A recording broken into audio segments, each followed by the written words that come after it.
agahon sa mga taga-Aklan at Maradjao na buntag sa mga taga-Surigao. At good morning sa lahat ng mga kamisis at kapatid natin saan mang panig ng mundo. Pati dito sa studio, ito ang Face to Face with Ate Coring. Handa na ba kayo sa ating kwentuhan, chismisan at kulitan? Hindi nyo na kailangang umalis ng bahay para kumita. Mga kamisis, work from home. Pag-usapan natin. Mga swerteng buena mano sa buwan ng Mayo. Kay Arawan, kay Sayahan. Bigyan natin ng bagong twist ang Maruya pangmerienda. Hindi saging, kundi kamote. All these and more sa Face to Face with Ate Coring. So ngayon, work from home siya kasi palaging nasa kapitbahay. Kasi taga-kuha at taga-report ng chismis, kaya work from home. Ayon. Marites ng barangay, Laila Chicadora! Ay, naku, Ate Coring, totoo ka dyan. Pero alam mo ba, nagpunta ako dun sa isa sa mga Kadiwa store. Naku, nabalitaan ko. Posible daw tumaas ng 60 to 62 pesos ang kada kilo ng bigas sa Setyembre. Kasi nga daw, yung fertilizer mahal. Oh. Okay. Tataas pala. Tataas pa.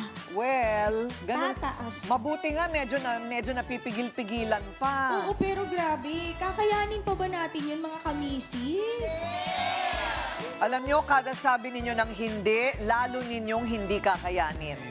Kaya, wag nang umasa sa gobyerno, kayod pa more na lang tayo. Ganun talaga yon. Magtanim na Ganun tayo talaga ng yun. palay! Hindi ba? Ganun naman talaga. So, heto na. Ito ang poging tambay ng barangay natin, Ryle Santiago.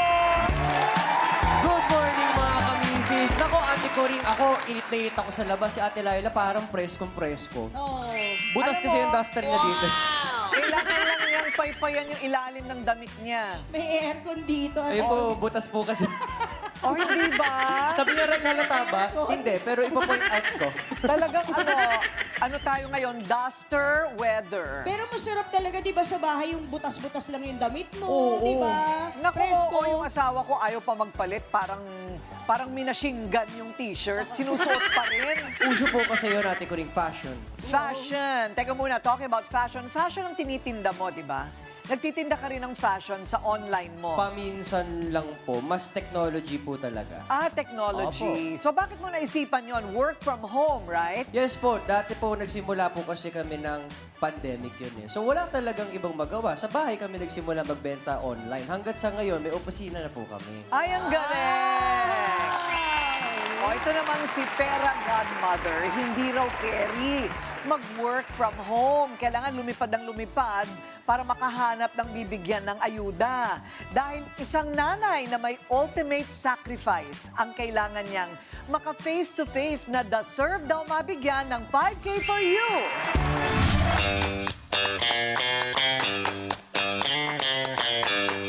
Gusto ko lang malaman kung ano ang pinakabonggang memory mo with your mother.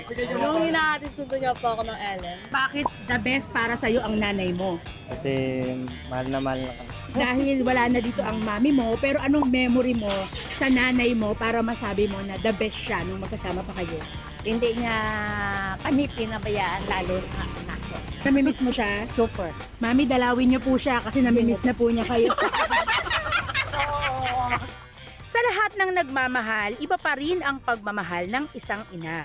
Itong espesyal na nanay na nakilala ko sa Pasig, inialay na ang buhay sa pangangailangan ng kanyang mga anak.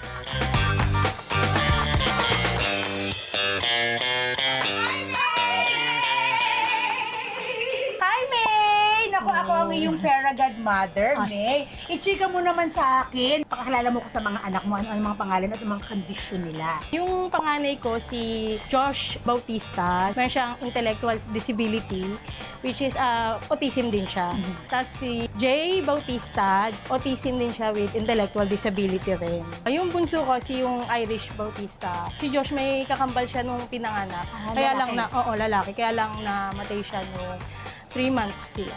Nung na-diagnose ba sila na ganyan, inborn, pati yung kambal ba meron? O later mo na nalaman? Later ko na nalaman, parang 3 years old, nagdi-denial pa kasi ko. Kasi hindi siya so nagsasalita eh. Ano Oo. naramdaman mo na kasi dalawa yung magkasunod Oo. na pareho ng kondisyon? Oo, Hindi parang inisip mo, ano ginawa ko, parang ganyan. Tapos isipin mo na naging okay ka naman sa lahat, bakit ikaw? At the end, talaga kailangan mo i-accept kasi talaga. Hindi ka ba napapagod, May?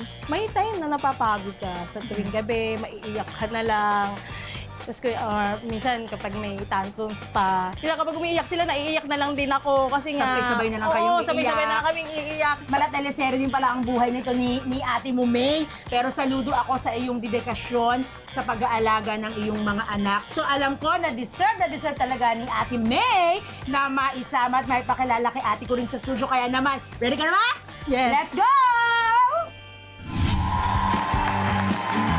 Fairy Godmother, where are you? Ate ko rin! Kasama ko ngayon si May na pinagsuhatan ng kanyang mga cute na anak, si Josh, JM at si Iris. Ayan. Ayun, Malaysian okay. kids. Ayan, oh. So, si May kasi, ay, ikaw na nga ang magkwento, di ba? Oo, kasi Oh. itong si May is hindi na talaga nagtatrabaho dahil ipinokus niya ang kanyang buhay bilang bonggang-bonggang nanay na nakatutok sa kanyang mga anak na may intellectual disability, mga PWD. Actually, ate ko rin yung panganay niya, kambal pa yun, pero namatay. Ah, ganun. Oo. So, lahat ba sila mayroong disability? Yung dalawang lalaki po ang meron. Ah, okay. Pareho po Si silang Iris, autism. Completos Recados. Opo.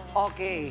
So, si Josh at saka si JM po. JM, nag-aaral naman. Opo, nag-aaral naman po pareho sila sa Nagpayong Elementary School po. Ayun. Opo. So, ano eksakto yung disability nila? Yung pagsasalita o pag-iisip? Katulad po yung dito po kay Kuya Josh, autism po siya, non-conversant po siya. Ah, Opo. non-conversant. Kumbaga, nakakapagsalita naman po siya, pero kapag kinausap po siya, hindi po siya sasagot. Hindi niya siguro alam kung paano sagutin yung mga... Pero naiintindihan niya. Naiintindihan Pag niya po yung inutusan tanong. pag inutusan mo si Josh, Opo, uutusan po. gano'n. Ilan taon na ba si Josh? 15 po. 15. And then si JM? Si JM naman po, 13 years old na po 13. siya. Pero naman po siya, parang slight lang po. Nakakausap naman po siya, ganyan. Mag-grade 8 na po siya sa Nagpayong High School po. Oh, di ba? Di ba kasi ang hirap ng ate ko rin, di ba? Kung minsan isa nga lang ang anak mo ganyan, mahirap talaga. At tapos dalawa pa nagsabay. Kaya sabi ni May, minsan pag umiiyak yung dalawa, iyak na rin siya. Iyak na lang sila. Para happy family. Parang gano'n. Ganon, damayan na Opo. lang. So, paano kayo nagko-communicate? Sulat? Marunong sila magsulat? Opo, marunong na po sila magsulat sa numbers. At nakakarinig naman. Nakakarinig naman Speech po. lang talaga. Opo, sa Therapy. speech po. Kumusta ang therapy? Kasi po si Kuya Josh, na-stop po siya ng therapy po nung pandemic po. Bakit? Kasi po, syempre, kulang na rin po sa pera po. Kaya hindi na rin po napa-therapy. Tapos hindi na rin po napa-check up, na-follow-up check up. Ay, hindi pwede yun. Oo. Kailangan ipa-check up natin ito, Fairy God, Pera Godmother. Thank you po. Thank you. Ang gwapo pa naman ni Kuya Josh kung Oo. hindi makakapagsalita, di ba? Kailangan talaga masustentuhan din ang kanilang speech therapy. Opo. Tas- Hahanap tayo ng libre. Opo, thank you Ayun. po. Opo. Salamat po. Silang dalawa. Opo. Parang matuloy nila yung speech therapy, di ba? Kaya nga po Oo, eh. kailangan Opo. magawa yun. So, kinukulang na ngayon ang kita sa bahay dahil ikaw hindi na makapagtrabaho. Opo. Ayun, Upa pa okay. lang po, tapos mga bills talagang kulang na po Iris, talaga. ikaw paano ka tumutulong sa bahay? Naglilinis. Naglilinis. Oh. Tapos yung mga kuya mo, paano mo sila tinutulungan? Sa project, saka Ah? assignment. Siya yung tutor ng dalawa pag ikaw? nag-aaral. Di ba wow. naman? Ang galing, Galing naman ni Iris. Oo. So, hahanapan natin ang paraan Thank itong you po, dalawa, thank si you po. Josh Opo. at saka si JM. Kahit ilapit mo yung mic, hindi sila pwede magsabing, hello. Meron, pwede Oh, dali, Josh, sabihin mo. Hi. Hi! Ako si Josh. O, ikaw naman, JM. Jem. Hello. Hello! Oh, hello. Ngayon ko lang narinig ang boses ng dalawa, ha? Kasi nung pinuntahan ko sila sa bahay, talaga nagsalita. Sige nga, pasilitain mo sila. Jem, mag-hi ka kay ate ko rin. Hello po, ate ko Hello rin. po ate Corina. Ako po si Jem. Ako po si JM. Ilan taon ka na? 13 na. 13 years old. Oh, ayun naman pala. Kailangan Opo. lang talaga ng konti pang therapy si Pinupush. Josh. Si Josh. Sige nga, Josh. Yeah, siya hello po. Hello po. Ako Ako po Ako si Josh. Sige na, naiyak ka pa. Sige na. Si Josh ba pogi o sobrang pogi? Sophia Poke. Sobrang pogi niya po. Dapat ate ko rin. Oo, yung Sobrang pananaw. pogi, ang cute, di ba? Oo, di ba? Kaya nga, konting tulong lang ito, pero mas malaking tulong yung ituloy natin ang therapy nila. Wow, thank you po. 5K for you! Thank you po. Diba? At syempre, si Rai. Thank you po. May ibibigay pa kasi napakainit ngayon, Rai. Opo, ate ko rin balita po kasi namin na nasiraan po sila ng electric fan. Opo, nasira Our friends po. from Tough Mama nagbigay po ng bagong electric fan. Thank you. Thank you po. Grabe yan, ha? Meron akong entry. Eto naman, para sa inyo rin po yan. Dapat tatlo to eh. Ginawa mo yung isa. Hindi. Na-traffic, kaya may utang akong isa pa. Ano bang mga laman yan, Laila? Ayan, ate ko rin mga sweets yan galing sa Dylan Patisserie. O, di ba? Ay, wow. Hati-hati na lang marami yan. Enjoy ang mga bata. Sarap! Okay, so tatawag po kami sa inyo kapag meron na kaming nahanap na magte-therapy Ay, at wow, check-up ng salamat libre. po. Okay? Opo, thank you po.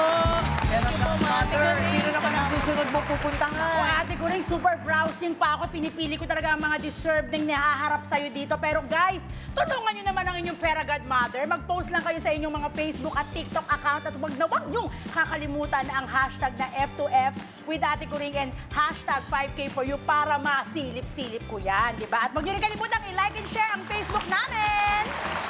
At maraming salamat sa iyo, May, at sa iyong mga anak. Thank you rin po, Ate Corinne. Salamat po. Thank you po. Thank you po. Ay naku, sa mahal ng gas ngayon at ang init ng panahon, kung may choice ang isang tao, edi hindi na yan naalis ng bahay para magtrabaho at kumita. Tama ba ako, mga misis? Work from home. Kasi mas convenient knowing na mahal na ng pamasahe at the same time, ang daming nagko-commute. For me, I prefer work from home. Kasi kung sa bahay na ako nagtatrabaho, hindi ko na kailangan lumabas. Lalo na ngayon, mainit ang panahon. Kailangan ko pang gumastos sa pagkain. Kasi kung sa bahay lang ako, I can eat anything na. On-site, nakakagalaw ka ng kasi sa bahay, medyo una-una mainit. Tatama rin kang magbihis, maligo, ng on time. O ito na, mga misis Wais, lahat ang kasama natin. Wais kasi humanap ng paraan na nasa bahay lang, pero kumikita. Tindieron, may 2 anak at nag-VA o virtual assistant dahil hindi maiwan ng mga anak. Si Reza May naman, Rivera, nanay na dating minimum wage earner na ngayon may sariling bahay at lupa na dahil sa trabahong virtual assistant. At si Regine Rehencia, mother of 2 na ngayon ay may sariling ahensya na sa pagiging virtual assistant. Ayon. Yung pagiging virtual assistant, yan ay nasa bahay lang kayo. Ano lang ang kailangan dyan? Laptop? Yes. Laptop. Not even a desktop. Laptop pwede na. Yes, pwede na. Ayon. Ano naman ang educational background na kailangan doon? Right now, hindi po required na college graduate. Ako po, I'm not a college graduate. But I was able to put up my own agency. Hindi po talaga siya about background sa college. Okay, mga magkano ang pinakamataas na pwedeng kitain isang buwan ng isang virtual assistant na hindi umaalis ng bahay? May mga kakilala kami na they earn 250,000 per month. Wow! Yeah. 250,000 a month!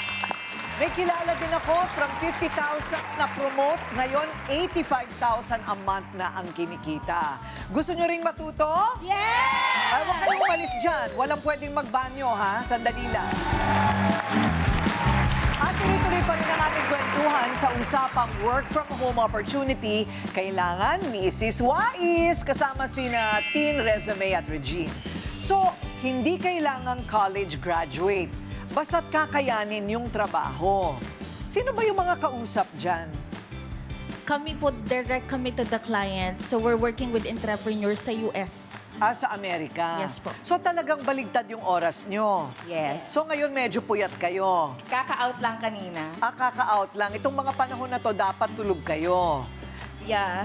Not really. Kasi Oo. yun yung pinakamagandang benefit ng pagiging virtual assistant eh. So, most of us, hawak namin yung oras namin. So, Right. yun yung mga magagandang benefits ng pagiging virtual assistant. Correct. So, ibig mong sabihin, habang ikaw nakaharap ka doon, ano yung mga tanong na kailangan mong sagutin, Resume?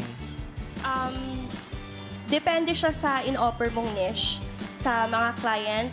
Pwede ka mag-offer as a lead generation specialist, social media management, and you can do cold calling, appointment set. Iba-iba. Yeah. Kung ano ang gusto mo, pwedeng sales, pwedeng marketing, ayun, pwede ring Executive assistant. executive assistant, ayun. Ano ang pinakamadali? Ano yung entry point?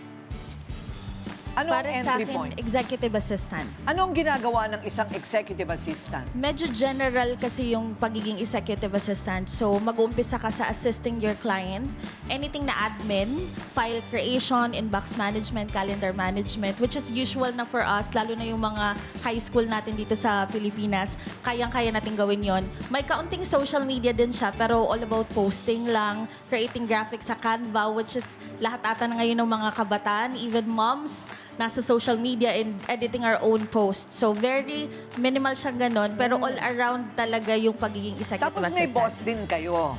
Yes. May mga boss din may kayo. client din from Napapagalitan din kayo? Yes. Ay, Pero ganon. very minimal, I would say. Kasi, Siyempre, lahat naman ng empleyado napapagalitan Pag minsan. pinapagalitan po kayo, minumute nyo lang sila. wala kaming mute Wala kasi mute. Google Meet, Zoom call siya. So, Ay, hindi walang pwedeng ganon. Mapa-fire out ka, di ba, no? Papatayin Oo. po nila yung Slack, gano'n. Yung messaging. Ayun. Teka muna. Question po, mahigpit po ba yung mga boss ninyo na may tracker yung mga laptops ninyo? Kailangan may movement? Kasi alam ko yung iba po, medyo ganun daw po eh.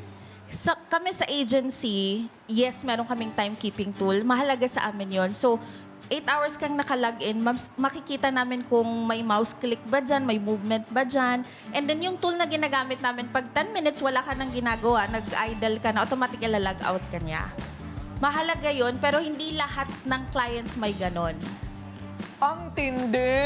Bawal matulog. Bawal makatulog. Pero pwede ka naman magbanyo. Yes. Okay, pwede naman. Sasabihin mo lang, CR break. Pwede ganon ang sasabihin Yes. mo. Ibig mo sabihin, pag 10 minutes, wala silang nakikitang activity, ilalog out ka? Automatic sa system na dun sa ginagamit naming tracker, once na idle ka ng 10 minutes, automatic magla-log out yung iyong top tracker. O pwede ka bang mag-log in ulit? Yes. Pwede ka naman mag-log in ulit. And even we are working from home, we have a 1-hour break. You have a 1-hour break. Ayun. So, pwede mo rin dalhin yung laptop mo sa kotse, papunta ng Baguio, sa beach. Pwede rin. Yeah. Di ba? Hindi lang Ayun. work from home, work anywhere talaga kami. Work anywhere. So, habang nagsha-shopping ka, andyan lang, hawak mo lang Yes. laptop mo. Ganyan, pwede. Actually, we're doing is, for example, we have like calls, important calls, and nasa grocery, we can do it also. Ay! So, naririnig-rinig na yon nung kausap mo. Pero ang kausap nyo, Inglesan talaga. Kailangan marunong ka mag-English. Yes. Yon ang importante, ano? Meron Yes, bang- pero hindi po lahat kailangan ng communication talaga. Some kailangan lang written na magaling ka mag-English written through chat, email. Ayun. It depends on the role po. Lalo na pag data entry ka lang, di mo naman kailangan magsalita ng English. Pwede Or ka ba- social media, hindi rin po kailangan. Pero pwede kang pumili ng oras o hindi? Yes, depende rin kasi sa kliyente na makukuha mo in the US. Some hindi po nire-require na time nila, lalo pag social media, output-based kasi. Kailangan mo lang mag-create ng videos, mag-edit ng graphics, ganito, ganyan. So, output-based, as long as may natapos ka for your 4 hours, anytime mo siya pwedeng gawin. And you are paid by the hour, the day, or what? The month? Depende din siya sa contract mo sa client. Pero ang pinaka-common is hourly talaga. Hourly. Yes. Hourly. Yes. Magkano kada oras? Minimum na ata ang $7 an hour ngayon. $7 an hour. Magkano yon? 300. Parang minimum wage na yata yun. 1 hour pa lang yun, parang whole day na Oo, minimum wage kasi ngayon 700 pesos. $7 is already, di ba? So parang di ba? Parang 420 an hour times so many hours. 8. Diba? Saan ka pa? Okay, ano ang tanong natin mula sa audience? Parang gusto ko nang lumipat Pero si Maring Melissa, ate ko ring may tanong. Good day po. Paano po pag yung client niyo po na banyaga, hindi po mabait? Paano niyo po ina-handle yung ganun? Sa totoo lang po, nag-umpisa ako as a call center agent. Doon ko naranasan na yung 8 hours na nagtitake ako ng calls, halos galit lahat ng mga kliyente doon. So nagkaroon ako ng parang phobia na makipag-usap sa kanila. Pero yung kliyente sa pagiging virtual assistant, different type of client sila. Kasi business owner sila eh. So mga professional sila compared doon sa mga nakakausap namin sa pagiging call center agent. Kasi normal lang sila. I don't know. Kasi nga naman may tatawag sa'yo, nasa meeting ka, may tatawag sa'yo, this is being recorded, ano ka mo? Bye-bye. Di ba gano'n? Okay, Ryle, sa'yo naman. Meron po akong question here, Ate Corinne. Ano po bang advisable? Work from home or work on-site? As a mom, mas gugustuhin ko mag-work from home kasi even I'm working, nakakasama ko yung anak ko. Yes. Kahit sabihin mo na busy ka, nakikita mo siya dyan naglalaro, na kung anong ginagawa niya. Kasi pag nasa on-site ka, pag may sakit siya, mahirap magpaalam sa boss. Hindi ka pwede basta-basta aalis. Unlike pag nasa bahay ka and then since we are working anywhere, pwede mong masamahan yung anak mo. Kahit sa school, nahahatid ko yung anak ko. Kahit may work ako, so ayun yung advantage niya. Ayun. Ikaw naman, Tien. Plus, sa taas ng bilihin natin ngayon po, yung pera na ia-allot mo sa pamasahe, madadagdag mo pa siya sa pangangailangan ng kids Correct. mo. Plus, yung oras na binabiyahe mo, like 3 to 4 hours a day, ako nagagamit ko pa siya personally para makapag-gym, makapag-alaga ng anak ko. Right. So, much better po talaga is work from home. Oo nga, maganda. Tsaka parang mas malaki ang sweldo kapag work from home. Kasi ang kausap mo, mga galing Amerika eh. On-site ba? Filipino computation. Saka Okay. less gastos kasi nasa bahay ka lang. Correct. Diba, Ate Corinne? May question si Jenny. Kapag po ba, medyo may edad-edad na po, pwede po bang maging virtual assistants pa rin po? Yes. For me, yes. Depende sa foundation. That's why may ino-offer kaming free training. Pero I believe, depende talaga sa kagustuhan mo eh. Kasi maraming gusto mag-join tapos umpisahan lang nila, ay mahirap yan tapos ayaw na. Hindi ganun yung klase na if gusto mo talaga maging virtual assistant, ang daming free courses ngayon na available online. Ayan, and bilang regalo sa inyong lahat kayo na gustong mag-training, bibigyan ng libreng training ng ating mga kasama. O, diba? O, ayan na. So, ayan na ang oportunidad. Kung ayaw pa ninyo, sorry na lang kayo. Pero eto na ang pagkakataon. Kung gusto ninyong matuto na maging virtual assistant at magkatrabaho, maraming salamat, Regine! Resume! Thank you, and Tien! Wow, congratulations! Magkano lang kinikita mo kada buwan, ikaw? Next na, good vibes tayo dahil may magdidiwang ng K-arawan, K-sayahan. Maruya na gawa sa kamote. Masarap o sobrang sarap pa? Sa ihain na yan. Mga kamisis, magsasaya tayo! At ipagdiwang natin ang araw ng mga may birthday! Meron pa ditong Diana Rose Benin. Come on down! Okay, pumunta ka na rin dito. Mary Jane Faliera. At tara na, Vanji Corus. Happy birthday sa inyo! Thank you. Diana, Virgie, and Mary Jane. Okay, o paano nyo naman pinagkakasya ang kinikita ninyo ngayong mga taghirap tayong lahat? Ano ma'am, depende na rin din kasi ma'am sa sitwasyon ngayon, sobrang hirap po talaga ngayon. O paano nga? Ano nga ang gimmick mo? Ano Kasi ang ma'am, paraan mo? may trabaho naman po kaming dalawang mag-asawa. Talagang tipid-tipid lang talaga ma'am. Di ba ma'am, dapat magagasol ka. Minsan ma'am, nag-uuling na lang. Ayun. Opo, ganun Bawas po. gastos. Opo, O ikaw bawas. naman? Tipid din po, ma'am. Pagtitipid? Opo. Talaga? Kasi Bakit wala ko solo naririnig parent na po. work pa more? O ikaw naman? Tipid po, hipit sinturon hanggang kayang ibabudget po natin. Kaya pala nangangasul ka na, girl. Hindi po. Masyado nang mahigpit ang sinduron Yes mo. po, kailangan po kasi 5 yung anak ko. Ha? 5? Yes po, pero malalaki naman na po. Nag-aaral Dagdagan mo lahat. pa, habol ka Hindi na pa. po live na po. Oo, ikaw, ilan ang anak mo? Isa lang po, ma'am. Isa lang. Huwag mo nang dagdagan. Ikaw naman? 4 po. 4. Tama na. Tama na. Okay, syempre hindi kumpleto ang selebrasyon ng Karawan kung walang masarap na cake. At ring bago ang cake, meron ako mga beautiful flowers for the beautiful women. Galing po yan sa Eternity Dangwa. Thank you po. I love Dangwa. Thank you Parati po. akong nasa Dangwa. At syempre, meron din tayong masasarap na cake mula sa Empire Cakes naman. Ayun. Thank you. Parang kasing sweet nyo yan. Okay. O, sige. O, tayo. Halika. Para kayo ay makantahan.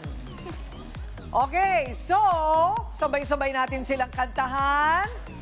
Happy birthday to you. Happy birthday to you.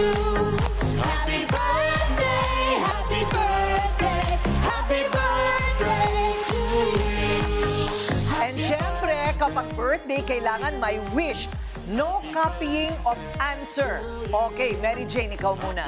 Wish ko ma'am sana magkaroon na kami ng bahay na talagang sa amin. Tapos sana po ma'am makapatapos ko yung mga anak ko ng pag-aaral. Lalo na po yung college ko ma'am. Kasi ma'am, ano yun ma'am yung tuition niya sobrang mahal. Kaya sana po mapatapos ko po siya ng college. Pag sinabi mo, mangyayari. Sana po. Ayan, ikaw Thank you po. naman, Ako rin Vandy. po, wish ko pong magkaroon ng magandang trabaho po para mapatustusan ko pa yung anak ko hanggang sa O, kanyang trabaho. patapos. Baka virtual assistant Yes, na right. naghihintay sa'yo. At ikaw naman, Diana. Sa akin naman po, mga wish ko po yung sa anak ko po makapagtapos po sila ng pag-aaral. At syempre po, trabaho po para po sa kanila. Ayan, trabaho para sa kanila, para sila yung magsustento sa inyo. Magkakatotoo lahat ng wish ninyo. Salamat po. Maliban pa ng mga cake at bulaklak, meron ba tayo? Ano yan, Laila? Ay, nako, mga appliances. Galing syempre from Tough Mama. Alam mo kami sa bahay halos lahat pa mama rin. Diba? Solid yan. Para sa mga Tough Mama. Maraming salamat. Mula sa buong face-to-face with Ate Kuring, maligayang karawan sa ating mga celebrant. At syempre, bakit pa ang mas maraming surprise dito sa K-Arawan, K-Saya!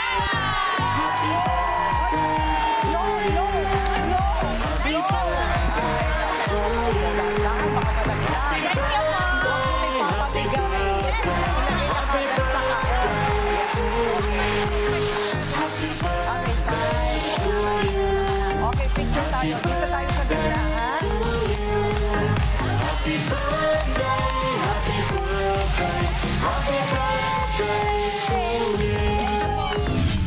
Next na, ready na sa merienda mamaya. Eto na ang maruyang kamote. O mga kamisis, alam nyo yung classic na maruya, di ba? Yung gawa sa saging? Okay. Alam nyo bang pwede rin palang gawing maruya ang kamote? Yeah! Pwede. Oo mga kamisis, kakaiba na. Masarap pa. Very budget-friendly, Ryle. Hain na yan!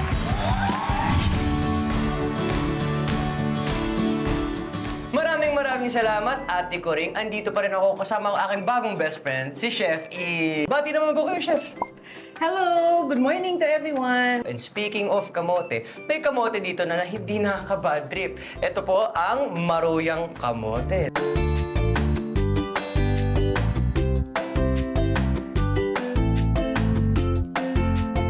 Ano ba ang ibig sabihin ng maruyang kamote? Alam nyo naman yung maruya, di ba? Yes. It's made from bananas and basically flour. Mhm. Ngayon, naisip ko, Ang kamote kasi, kahit bumili ka ng isa lang yan, marami ka nang magagawa. So ano po ang preparation natin sa kamote? So unahin natin si kamote, kailangan nating i-mash. So, pero para mas madali, siguro slice ko na lang dito. Ibo-boil, tapos pag malambot na, pwede na Tapos? siyang i-mash.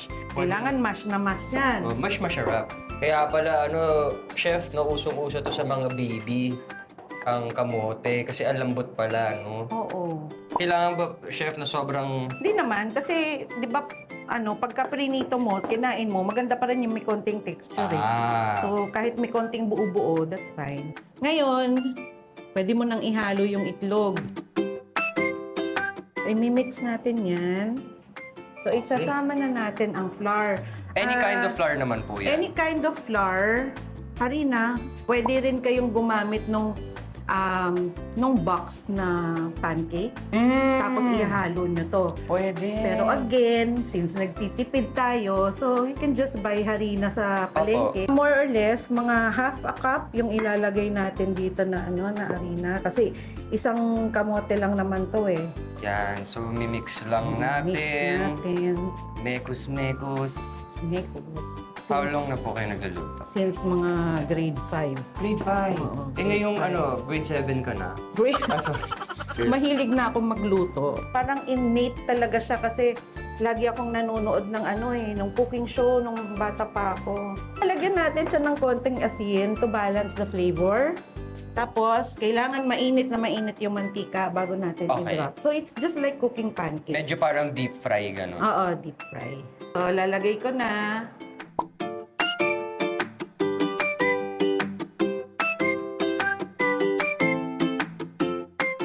Ito naman, marami din siyang benepisyo, vitamins and fiber. Okay. Pagka medyo brown na siya, pwede mo na siyang i-flip. Chef, kailan best time kainin ang maruyang kamote? Breakfast, Pwede lunch? siyang breakfast, pwede rin siyang merienda. So, lalagyan po ba niya ng asukal? Ang sweet potato kasi is Enough matamis na. already. But marami sa atin, may iba sa atin na gusto mas matamis pa, di ba? So, pwede mong budburan ng sugar. O kaya, yung gagawin natin mamaya, pwede nating lagyan ng butter at or margarine at saka condensed milk. Ganyan muna. Kasi kailangan medyo maluto din yung loob. Tsaka masarap kasi dyan yung crispy yung Hindi po ba pwede dyan yung medium well? Medyo. So, pwede na natin siyang angat. So, drip-drip muna. Yan. Sige, lagyan natin ng butter dun sa kalahati para makita mo yung difference. Tutunaw lang siya, oh. Drizzle natin. Grabe naman yan. Sigurado kung may magtinda nito sa labas, blockbuster yan.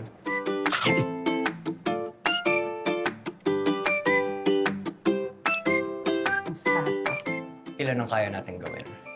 Marami pa. Ang sarap. Without margarine tsaka yung milk, okay na eh. Pero susubukan natin meron.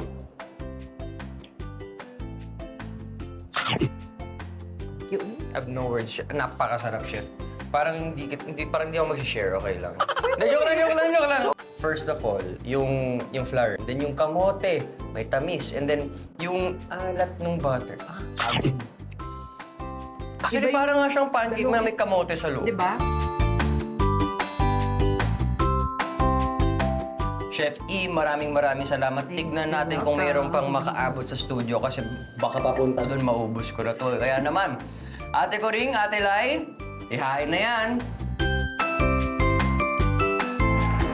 Right! Patikim naman niyang dala mo. Maruya con kamote.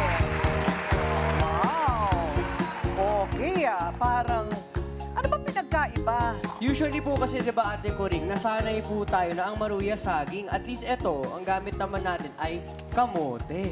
Di ba? So, complex carbohydrates. Oo nga.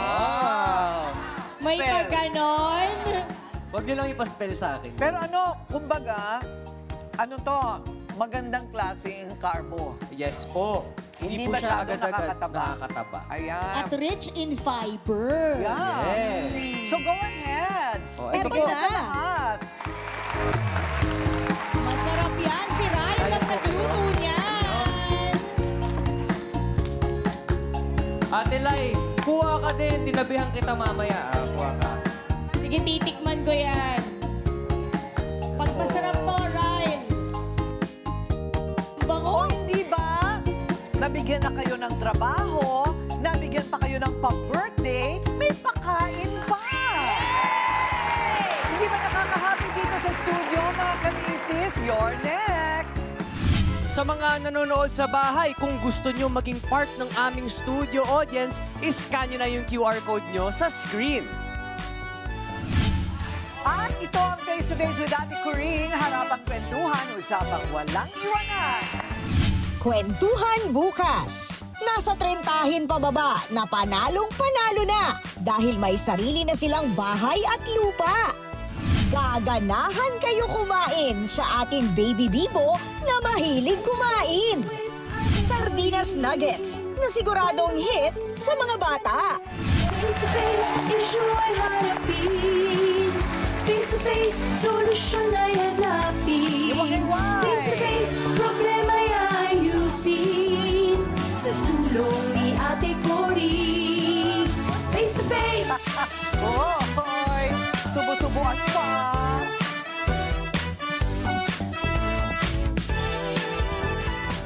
Face to face with Ate Coring.